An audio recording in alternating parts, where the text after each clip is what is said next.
and better off. We've shown today that we're delivering those benefits, improving people's lives.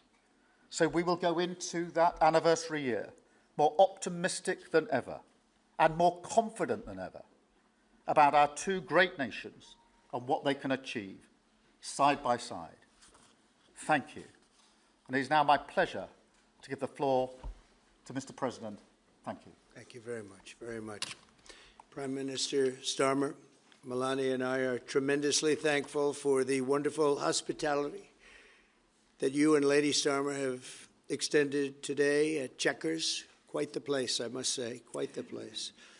And we're grateful beyond words for the spectacular honor of the state visit yesterday at Windsor Castle, hosted by His Majesty King Charles III and Her Majesty Queen Camilla. These are two fantastic people. We will never forget it. As I said last night, the bond between our countries is like no other anywhere in the world. The United States and the United Kingdom have done more good on this planet than any two nations in human history. That is thanks in large part to the traditions of British liberty, which grew up on these isles, these beautiful, magnificent isles, and were carried by our ancestors to the New World. We're forever joined, and we are forever friends, and we will always be friends. This enduring connection is why I was thrilled that the United Kingdom was the very first country with which we made a historic trade deal, and a very good trade deal.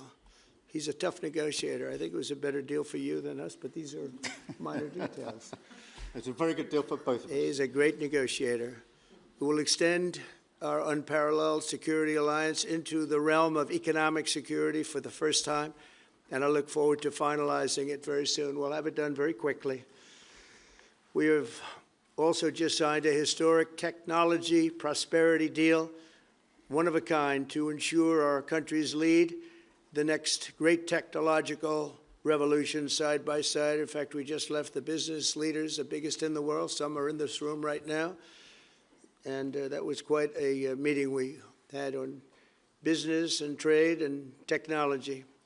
This trip has galvanized $350 billion in deals across many sectors, and we're committed to ensuring that the UK has a secure and reliable supply of the best AI hardware and software on Earth. And we supply that, and we'll make sure we supply it in quantity to the UK. We also are joining forces on quantum computing and nuclear power, a natural partnership for close allies. The United States, as you probably have heard, is doing better than it has ever done in terms of business and investment. The stock market has hit a new high, as you know, and that's for many, many days out of our fairly short 8 months. And we seem to be hitting new highs, and I think we're going to do much better even as time goes by. Jobs are at a record, and most importantly, we have more than $17 trillion, $17 trillion, and this is during an 8-month period being invested in the country, which is not only a record, but if you compare $17 trillion to the last year of the Biden administration, they did $250 billion. They didn't do $1 trillion for the 4-year period. We did $17 trillion of investment coming in. A lot of it's because of tariffs, and a lot of it's for a lot of other reasons, but there's never been anything like it. It's an economic superstar. That's what's become. It was mismanaged and badly handled for a long period of time, but it's not badly handled anymore. So that's a record, and remember, that's up until 8 months. We have another few months to go, and that number is going to get significantly higher, especially if we win a certain case that we're waiting to hear. That will be something like the world has never seen. I want to congratulate the United Kingdom on making the vital commitment to spend 5% of GDP on defense at the NATO summit this year. We've worked together very closely in so many ways. I'm very honored to tell you that we've solved 7 wars, wars that were unsolvable, wars that couldn't be negotiated or done. The U.S. has done 7 of them. The one that I thought would be easiest would be because of my relationship with President Putin, but he's let me down. He's really let me down. It was going to be Russia and Ukraine, but we'll see how that turns out. But that turned out to be, I thought it might be among the easiest of the group, but we had settled just about every conflict, and as you know, we're working very hard on Israel and Gaza. All that's happening over there. Complex, but it's going to get done. It'll all get done right. And likewise, Russia and Ukraine will get done. But you never know in war. You know, war is a different thing. Things happen that are very opposite of what you thought. You thought you were going to have an easy time or a hard time, and it turns out to be the reverse. As we saw in the unforgettable parade yesterday at Windsor Castle, what a place it is. The British Armed Forces carry on one of the finest military traditions in the world, one of the greatest marching bands, one of the most magnificent sights I've seen. I know that our service members look forward, and we do look so forward to working even more closely with yours as you push toward that 5% goal. And I think, Mr. Prime Minister, you're just about there. You're going to be there very quickly, along with a lot of other great countries. I want to thank NATO and our wonderful head of NATO, who's really worked very hard, Mark, for the job they've done. As you know, NATO was at 2% GDP, and they didn't pay it. Now they're at 5%, then they pay it. And we appreciate that. And we're sending a lot of weapons to NATO. NATO is paying for those weapons in full. But we're sending them, and we're doing a great job at getting them what they need. And we appreciate the fact that they're taking care of it, because the United States is into that war for $350 billion. And just really very sad. It just got out of control. They didn't know what they were doing. But over the generations, British and American warriors have shed their blood side by side in defense of liberty and freedom. And that's why it's so imperative that the United States and the United Kingdom stand together for these fundamental rights and values of the English-speaking world. And we've always stood together, and we will continue to. Just last week, a great American, Charlie Kirk, was heinously assassinated for speaking his mind. He was a great young man, incredible future. Some people said he might be president someday. I told him, I said, Charlie, I think you have a good shot someday at being president. And he just wanted to take care of youth. He loved youth. I've never seen anybody relate to youth like Charlie, and they related to him, and they're devastated. But I appreciate the many British citizens who have offered their condolences. And again, Charlie was a great person. We'll be going out to a service on Sunday. I'll be leaving with some of the people in this room just to celebrate Charlie and all that he's done. So incredible. Never seen anything like it. But I hope that together our nations can lead a movement to defend the glorious traditions of freedom on both sides of the Atlantic. There could be no greater tribute to the immortal bonds of affection and loyalty that unite the British and the American people for all of time. We have a relationship like no other. It will always be that way. We will always be united. We'll always be together. And I just want to thank you, Mr. Prime Minister, for the great job I think you're doing. Thank you very much. Thank you.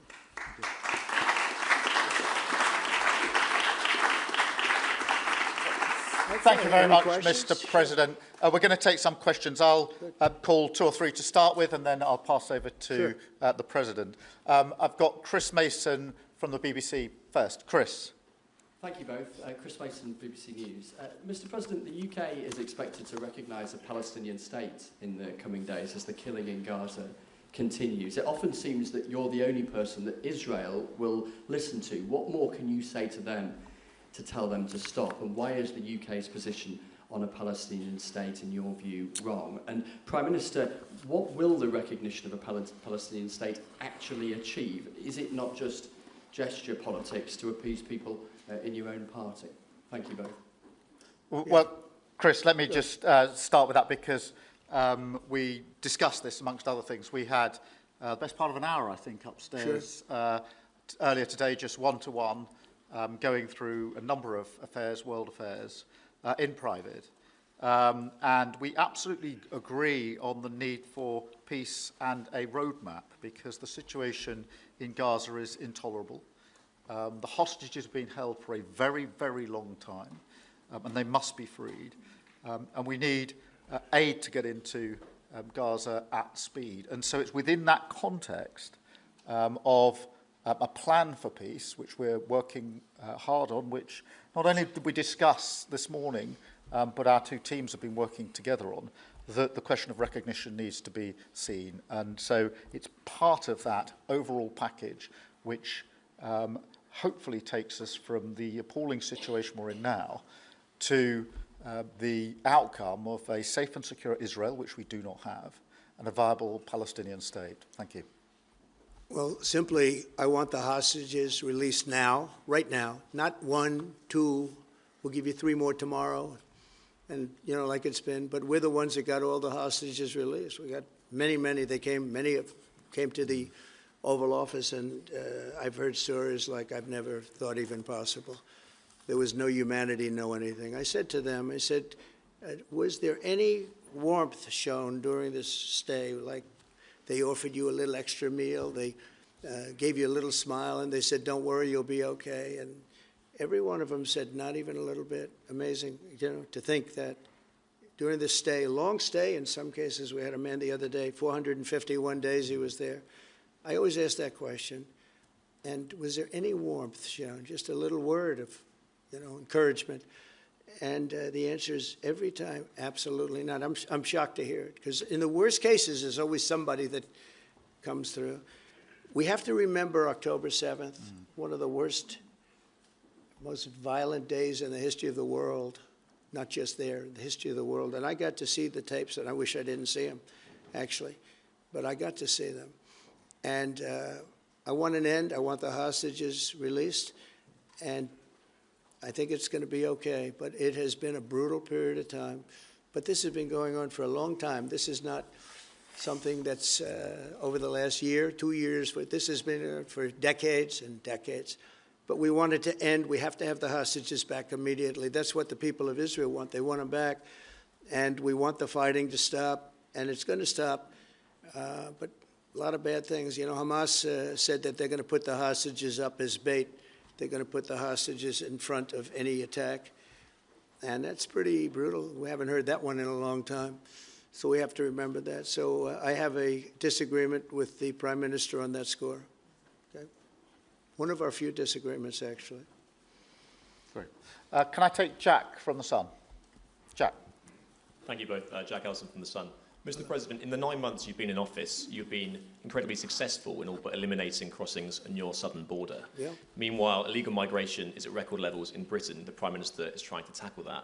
What advice would you give to the man standing next to you on trying to stop illegal migration in Britain?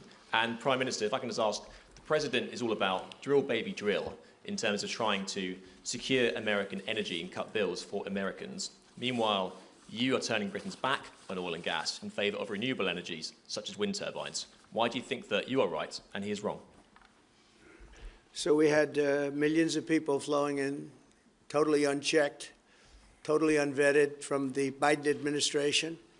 25 million, in my opinion, that would be about 25 million. They came from prisons, they came from mental institutions, they were gang members, they were drug dealers. They came from the Congo. They came from all parts of South America. They came from everywhere. Think of it, prisons from the Congo being released into the United States, prisons opened up in Venezuela and many other countries pouring into the United States. And I couldn't believe it. One of the reasons I decided to run. I decided to run because I don't want to be controversial. But you see what's happened, and you see all the information that's come out. We won in 2020 big. And I said, let's run. We got to run, because I saw what was happening. And the worst thing that I saw was all of these people. We've already solved inflation. We've solved prices. Oil is way down. Energy is way down in the United States. But what I saw happening with millions of people pouring into our country, I couldn't stand to watch it. And we've done a great job. Nobody, if you've seen the last, I appreciate your question, by the way, nobody, absolutely zero, and I'm not even sure that's possible, but it's a very liberal group that come out with those statistics. The last 3 months, we had zero From millions of people a year ago, we had 0 people enter our country illegally. And we do have people coming in legally through a legal process and testing and lots of other things. I think it's very important, and we speak about it. And I think your situation is very similar. You know, you have people coming in, and I told the Prime Minister I would stop it, and it doesn't matter if you call out the military, it doesn't matter what means you use, but it's going to destroys countries from within. And we're actually now removing a lot of the people that came into our country. It's a very hard chore. We were given a very, very bad hand. Millions of people came in from prisons and mental institutions. We have to remove them. And we are removing them. We have no choice, and I feel very strongly about it. Thank you very much. Jack, let me just deal with the question of returns, because this is obviously an issue we're taking incredibly seriously. We've struck a number of deals both on cooperation with other countries, because this is a problem right across Europe, to tackle the problem of actually breaking up the gangs that are running this trade. We have had a record number of returns, over 35,000 now since we came into office. That's the highest number for the best part of 10 years. We struck the returns arrangement with France, and notwithstanding the challenges to that scheme, which you've seen in the last few days, a flight went off at 6:15 this morning, successfully returning someone under that scheme. So that is an important step forward. Obviously, there's no silver bullet here. There's a range of things that need to be done. But given the challenges of returning people, it is important that we're able to prove it can be done. It was done. It was done early this morning. So I can confirm that that flight went. It went successfully.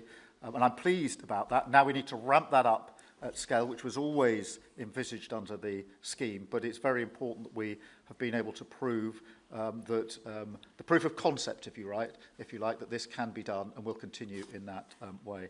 On the question of energy, firstly, let me be really clear that I am absolutely determined to ensure that the price and cost of energy comes down, so that bills come down both for individuals, for families, with their household bills, but also for business, because this is so important.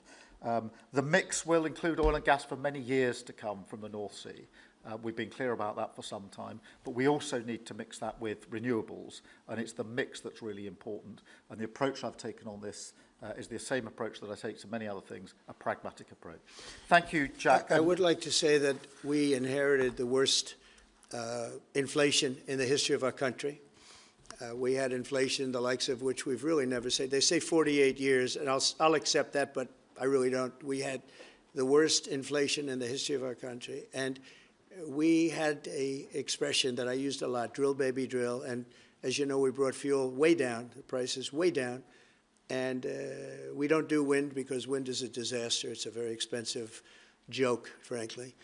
And we got our energy prices way down. That brought the inflation way down, and now we have very little inflation, and we have a very, very strong economy. So that was very important. Drill, baby, drill. And you have a great asset here, and we spoke about it. It's called the North Sea. The North Sea oil is phenomenal, and I hope, because I love this country, you know. My mother was born in Scotland, and the Hebrides, Stornoway, that's serious Scotland. We were talking about it. And I want this country to do well. And you have great assets that you're going to start using, I believe, under this Prime Minister. Thank you. And I've got Matthew from The Economist. Matthew. Thank you, Prime Minister. Mr. President, you say that President Putin has let you down. Have negotiations run out of road, and what are your next steps to compel an end to this war? Well, he has let me down. I mean, he's killing many people, and he's losing more people than he's killing. Yeah. I mean, frankly, the Russian soldiers are being killed at a higher rate than the Ukrainian soldiers. But, yeah, he said, let me down. I don't like to see. It's death. You know, it doesn't affect the United States. We have, other than unless you end up in a world war over this thing, you could. This was a thing that would have never happened had I been president. If I were president, it would have never happened. And it didn't happen for 4 years. Most people agree it didn't happen, nor was it close to happening. And I spoke to President Putin about Ukraine. It was the apple of his eye. I've said that many times. It was. But he would have never done what he did, except that he didn't respect the leadership of the United States. They just went through the Afghanistan total disaster for no reason whatsoever. We're going to leave Afghanistan, but we're going to leave it with strength and dignity. And we're going to keep Bagram, the big air base, one of the biggest air bases in the world. We gave it to them for nothing. We're trying to get it back, by the way. Okay, that could be a little breaking news. We're trying to get it back because they need things from us. We want that base back. But one of the reasons we want the base is, as you know, it's an hour away from where China makes its nuclear weapons. So a lot of things are happening, but I am very disappointed in the fact that that one's not settled. To think that we settled Azerbaijan and Albania as an example, it was going on for years. It was never going to be settled. If you remember, the Prime Minister, the presidents, they were there for many years. They said, when they were in my office, we settled. And they started off at both sides of the Oval Office, so far away. I didn't know you could be so far away. And as we were together for an hour, they kept getting closer, closer. And by the time we finished, we all hugged each other. And one said, I've been in this position for 22 years, and all I've done is kill their people. The other was there for 7 years, and all he did was kill their people. And we got it settled. And we did others, as you know. The Congo, we settled the Congo with Rwanda. That was going on, and that was a machete war. That was a gruesome war. Many people, close to 10 million people killed. We got that settled. My biggest disappointment, but it's, you know, look, we did 7, and most of them were not thought to be settleable. We did India and we did Pakistan. That's 2 nuclear. That was purely for trade. You want to trade with us, you're going to have to get along. And they were going at it hot and heavy. But the Russia situation, I hope we're going to have some good news for you coming up. But again, it doesn't affect the United States. And look, it doesn't so much affect you. Of course, you are a lot closer to the scene than we are. We have a whole ocean separating us. But I will say this, it's millions of people have died in that war, millions of souls. And they're not American, they're soldiers, mostly soldiers, as you know. The soldiers are being killed at levels that nobody's seen since the Second World War. But they're being killed, and I feel I have an obligation to get it settled for that reason. Thank you. And just to add on that question, because we have to put extra pressure on Putin. And it's only when the president has put pressure on Putin that he's actually shown any inclination to move. So we have to ramp that pressure up. I think it's important to have this conversation in the context of what's happened in recent weeks.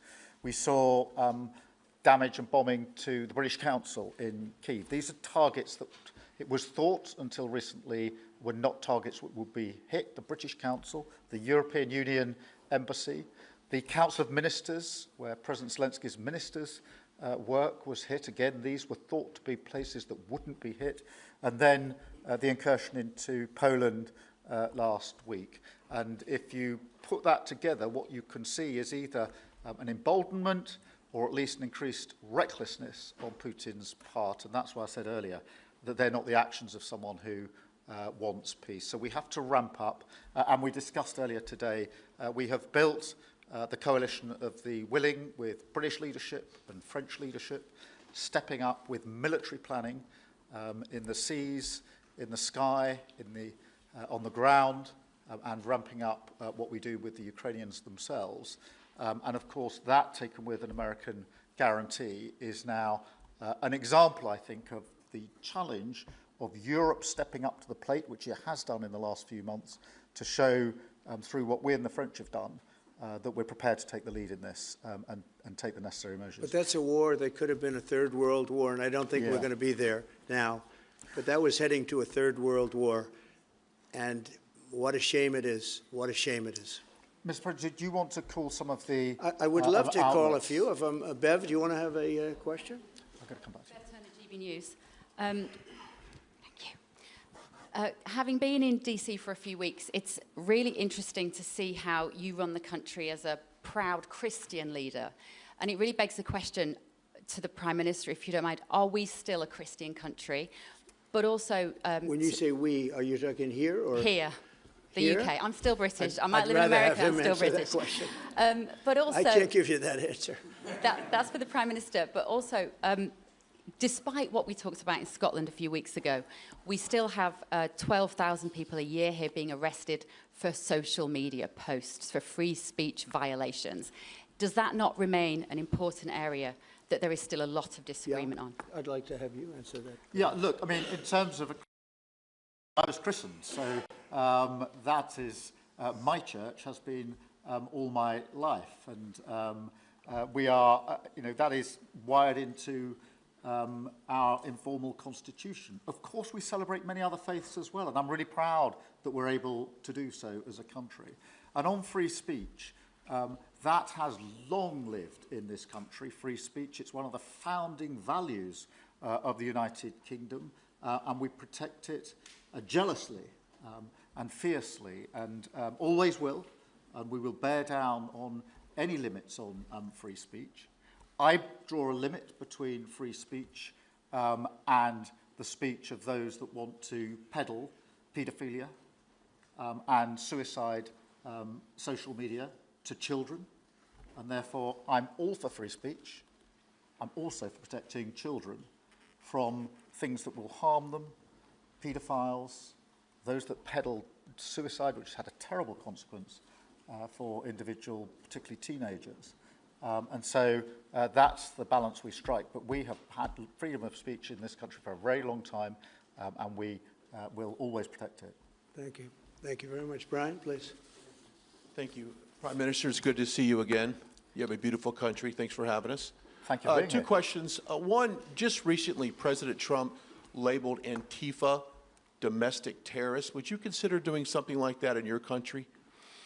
Well, we obviously will take decisions for ourselves. I don't want to comment on the decisions of the President, but we take our decisions ourselves. And my question to you, President Trump, is there any update on the auto pen? Yeah, it's just gotten worse from their standpoint. The people that used it, and one in particular, one person, was never told by Biden to do it. Only spoke to Biden twice, and that was just talking about the weather, not talking about any order. And he was taking orders from people other than Joe Biden. Joe Biden wasn't giving those orders. You know, Joe Biden didn't believe in open borders. He didn't. I've known him for a long time. He was never the brightest bulb in the ceiling, as we know. You can go back 40 years ago and you'll see that. Go back and take a look at the hearings on Justice Thomas, and you'll see that very much. But he didn't believe in open borders and all of this nonsense that they're peddling now, which is why they're not in office any longer. It's a shame.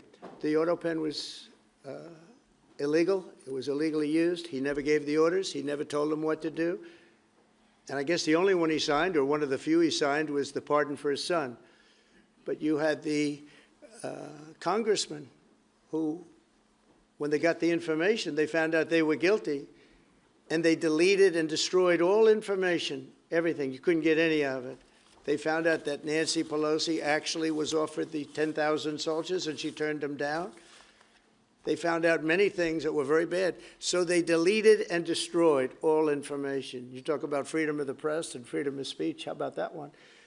And there's not a thing. This is after a year and a half of hearings. They destroyed everything.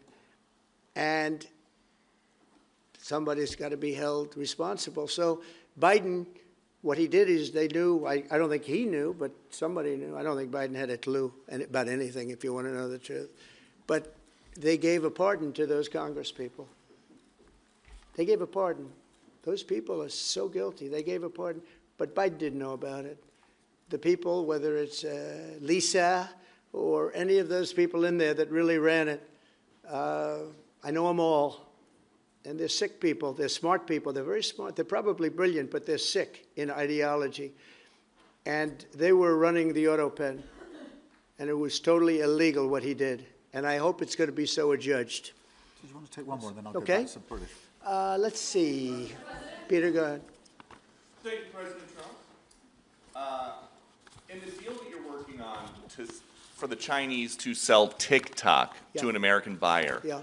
are the Americans going to have to come up with their own algorithm, or are they going to continue to use the successful but addictive Chinese algorithm? So what we're doing, and we're speaking to President Xi on Friday to see if we can finalize something on TikTok, because there is tremendous value, and I hate to give away value, but I like TikTok.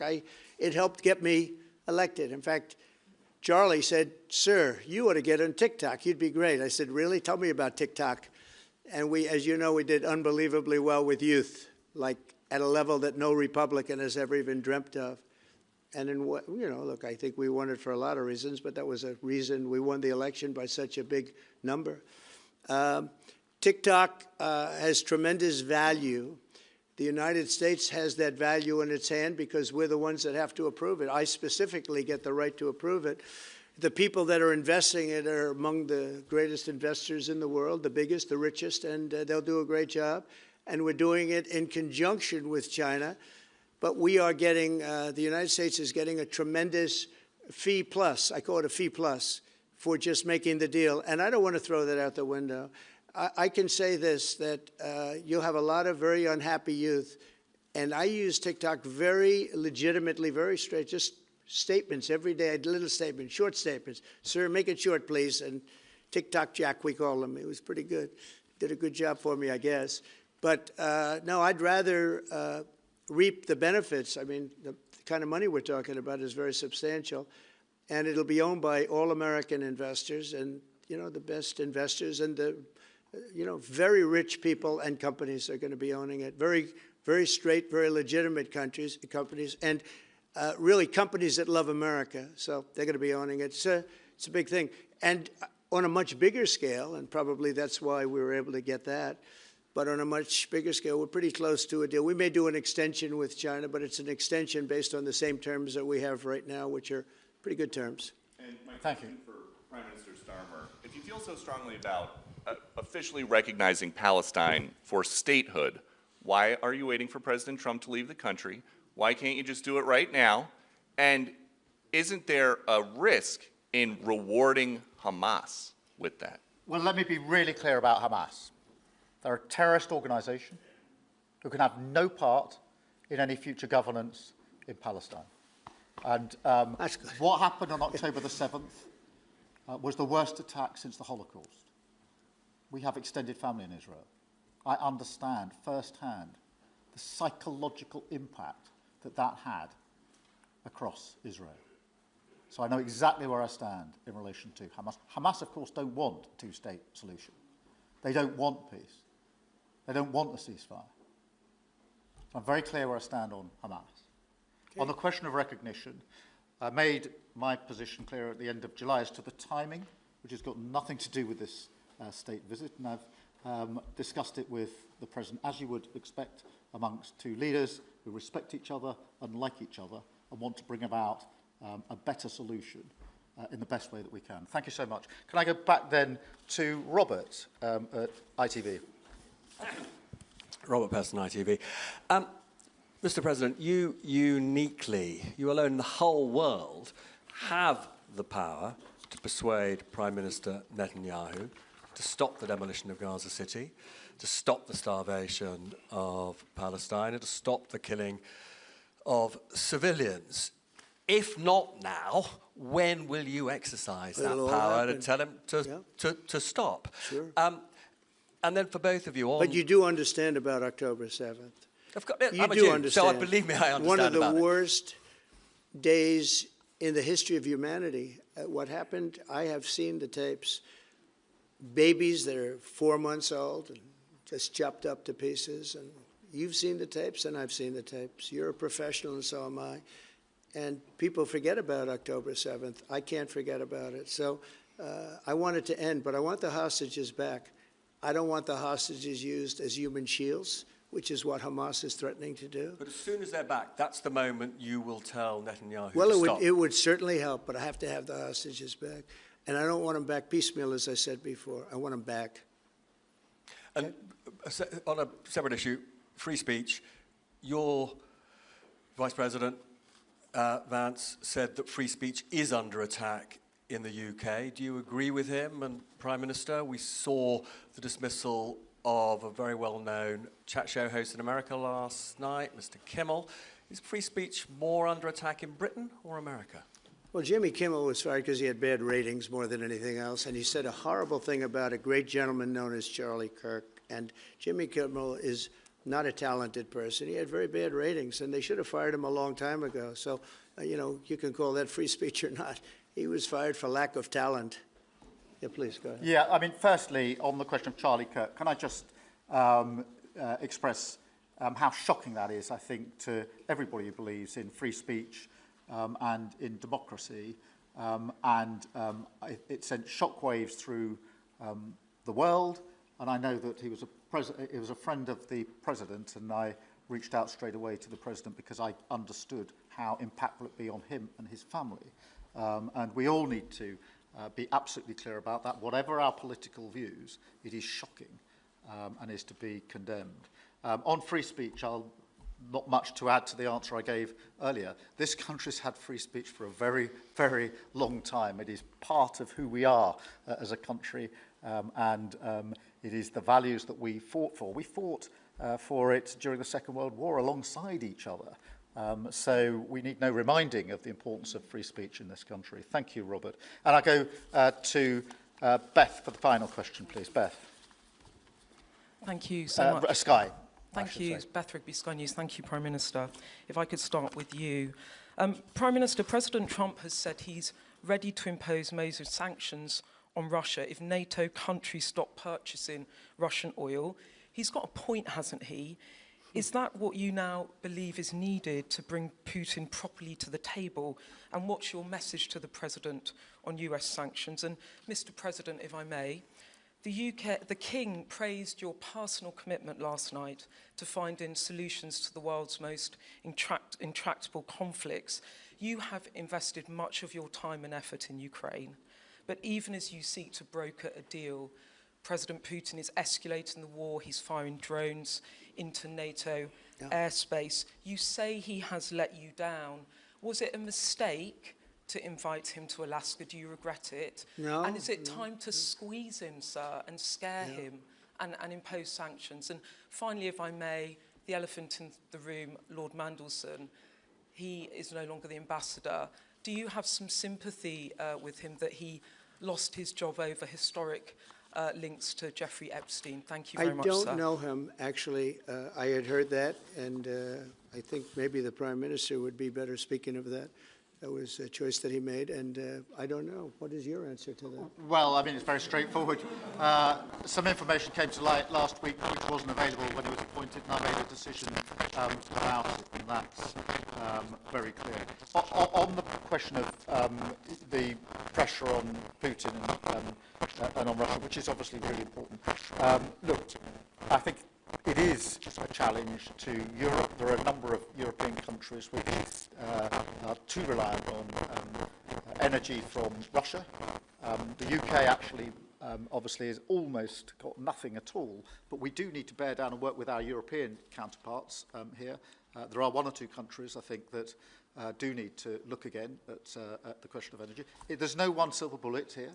We do have to have a wider suite of sanctions, which we've put in place a number of times, working across Europe and with the United States. And, of course, we must, and we are, making sure that Ukraine is in the strongest position now, because one of my long concerns here has been that whilst we talk about a ceasefire, and we all want a ceasefire, and we talk about what might happen after a ceasefire, we mustn't forget that Ukraine needs our support now. And we've said we stand with Ukraine from the start to the finish, and that means we must continue to supply them with what they need in order to fight this war, which, of course, resulted from and is a result of Russian aggression. We have particularly done the sort of leadership role in the coalition of the willing, so that if there is a ceasefire and if there is a deal, and I do hope there is, that is then lasting and not then broken, because given previous history, I don't trust Putin. Thank you. Very simply, if the price of oil comes down, Putin's going to drop out. He's going to have no choice. He's going to drop out of that war. And when I found out that the European nations were buying oil from Russia And as you know, I'm very close to India. I'm very close to the Prime Minister of India. I spoke to him the other day, wished him a happy birthday. We have a very good relationship. He put out a beautiful statement, too. We have, but I said, you know, I sanctioned them. China is paying a very large tariff right now to the United States. But I'm willing to do other things, but not when the people that I'm fighting for are buying oil from Russia. If the oil price comes down, very simply, Russia will settle. And the oil price is way down. You know, we got it way down. We're drilling and we produce more oil than anybody else in the world. We're doing a lot. But I was disappointed to see that. And the Prime Minister was disappointed to see that. And it wasn't him. It was other countries. And you can't do that. You can't do that. You can't. That's not playing fair with the United States. And we can't have that. Thank you. Thank you very much indeed. Thank you. Thank you. Thank you. Thank you.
don't have chocolate flying off.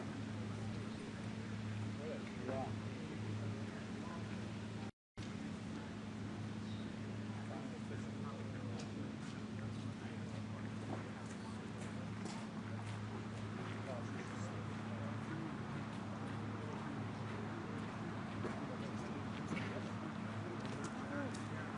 He's staying at Woodfield House tonight, remember? So that's big street cargo.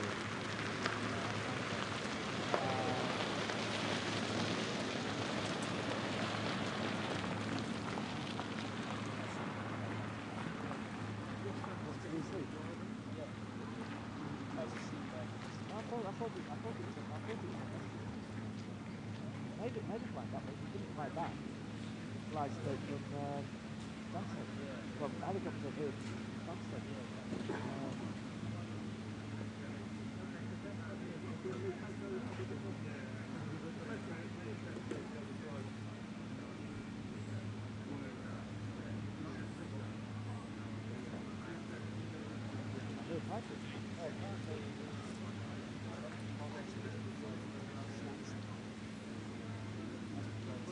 Oh, right. Okay. That's from Bolton. Ah. Right. Okay. It may not be full true, but I'll tell you what. Right.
is working on that for us. Good flag.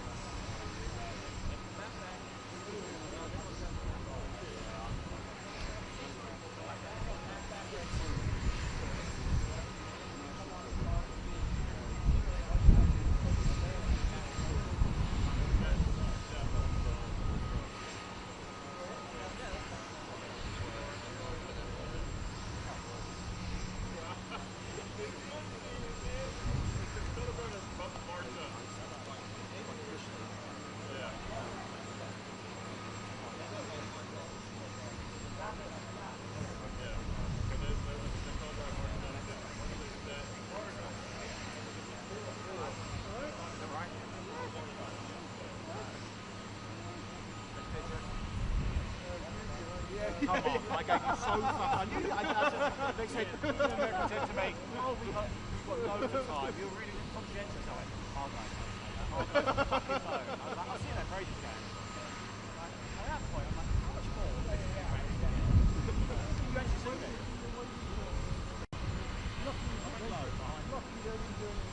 not in more loose. Well, look at it coming in. Talking to you, and going out again.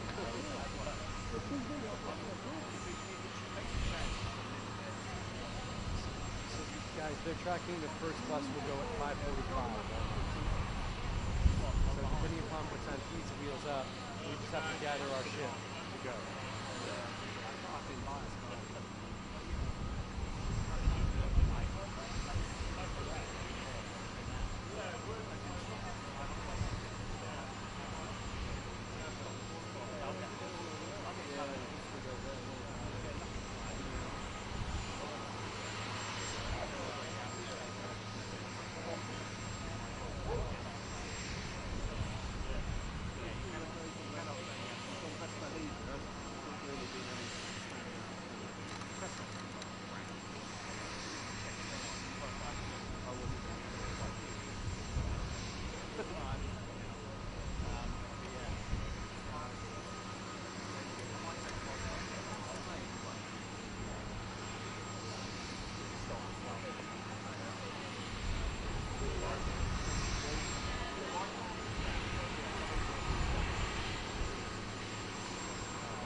Anyone got a Mac charger on them?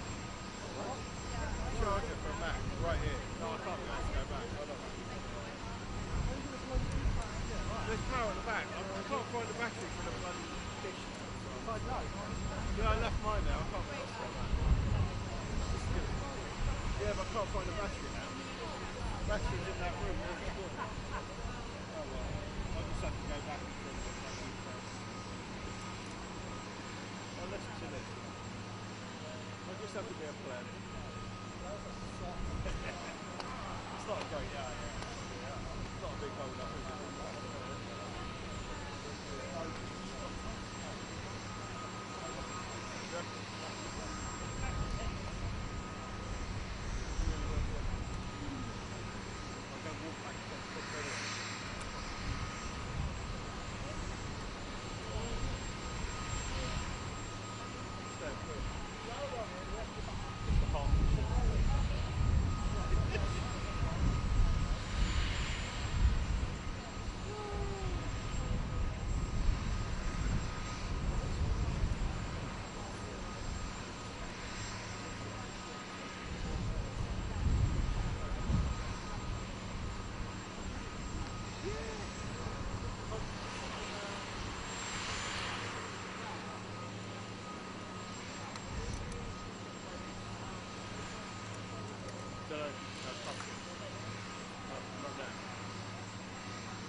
Yeah, I know.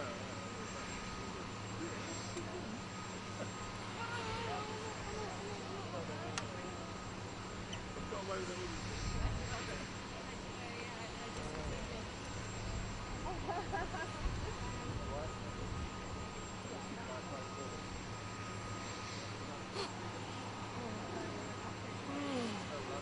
What's the latest for this one? Huh? Go back and get it. Just take it back. All right, go back. Oh, get your plug. You get that plug on your area. You're gonna make a tea.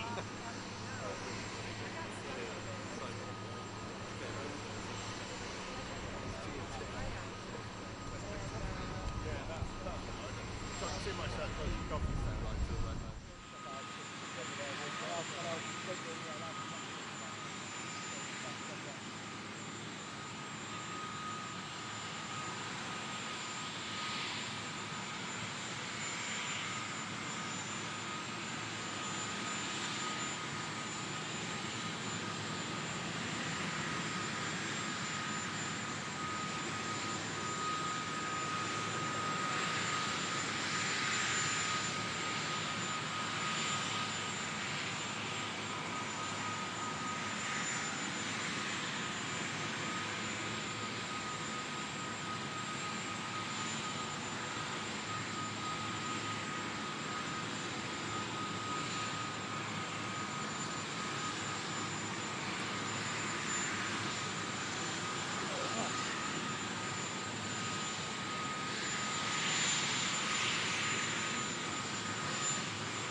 Down in front. Down in front.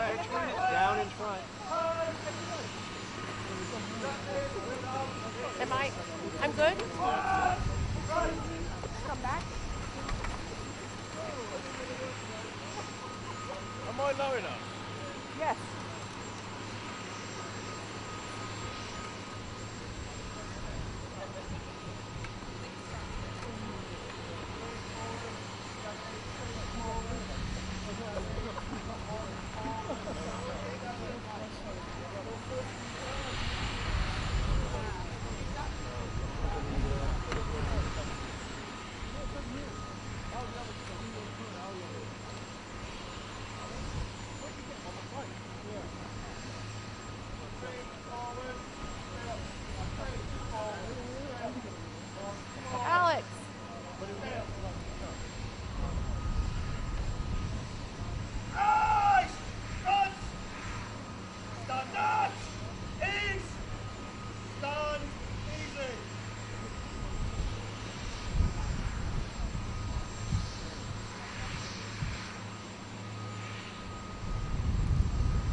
Yes.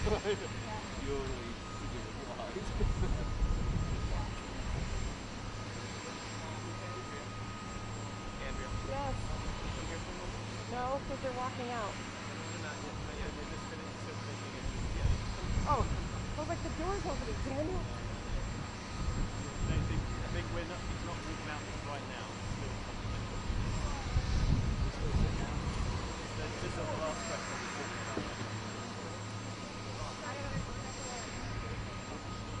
They're wrapping up on last question. Wrapping up. Last question. Wrap it up.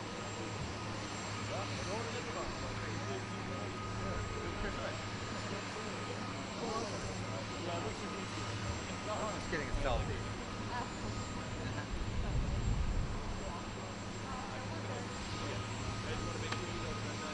I can't. It's too hideous. Try it anyway.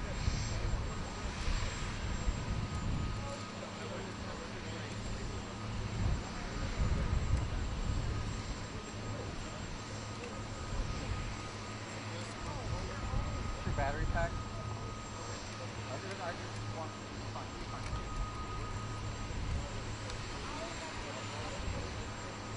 you get your stuff back?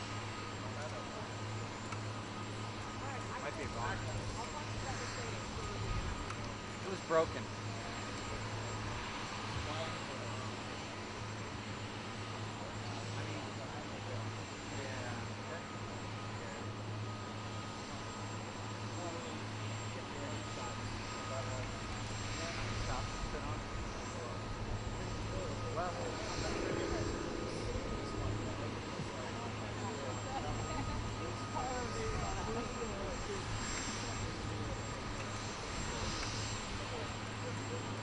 Hey, John, you want to ask Danny if he grabbed that ladder? In the business center. Business event. We left a ladder. A stool. Foldable stool. I'll ask Freddie if they have someone who can go get it.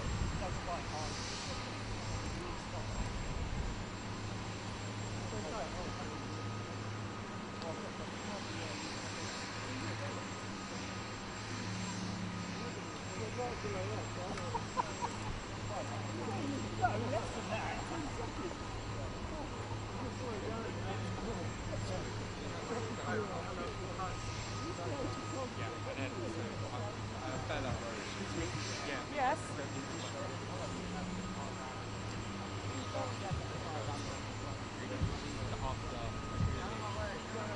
Oh my gosh. I didn't know. Did everyone leave and miss the helicopter? Nikki. Over there if we get on the helicopter. The ladder. He can get it.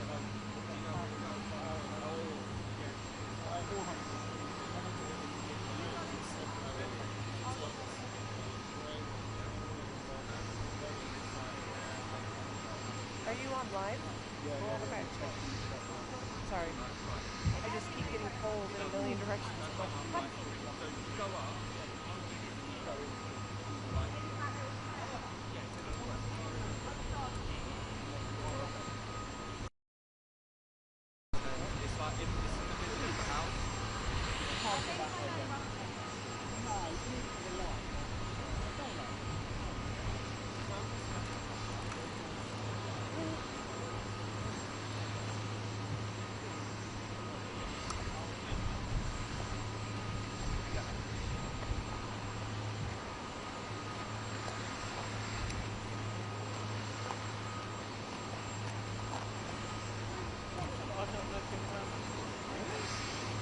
Oh, that was good.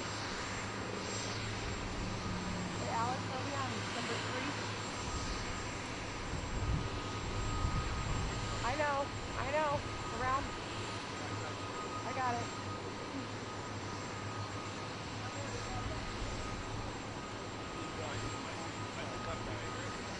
Yeah, but he doesn't care about this video. Daniel said he's too tired to do it. They were actually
drone here.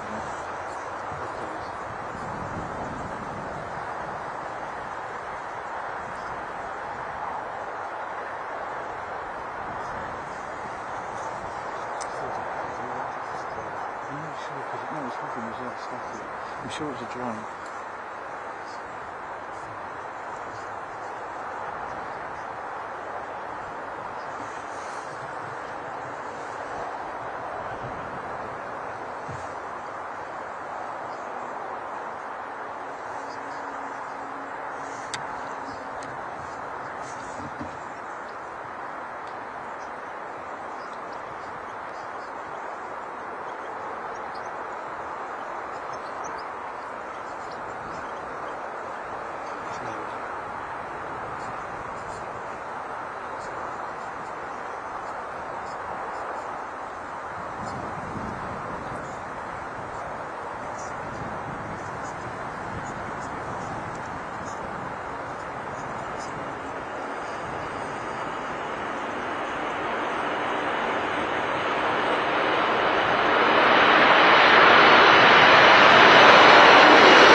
Behind you.